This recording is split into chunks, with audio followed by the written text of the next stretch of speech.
Now this one, it's very unique because the clay that I used was that same Kaolin clay, and you see that it has a lot of cracking. But what I did was I mixed it with a porcelain clay, glycerin inside. So I used it the exact same way. It has a little bit of paper mache in it. However, the clay makes it more cracky.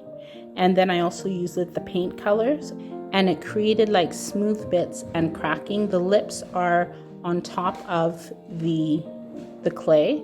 Sorry, the lips were created after, and the nose, and then the eyebrows were underneath, and I just indented where the eyeballs were. And so this guy is unique. The only thing is I really wish that I would have put the wire inside. But if you want to see how I create these videos, check out the other shorts that I have, or you can go to my YouTube channel and see the full tutorial.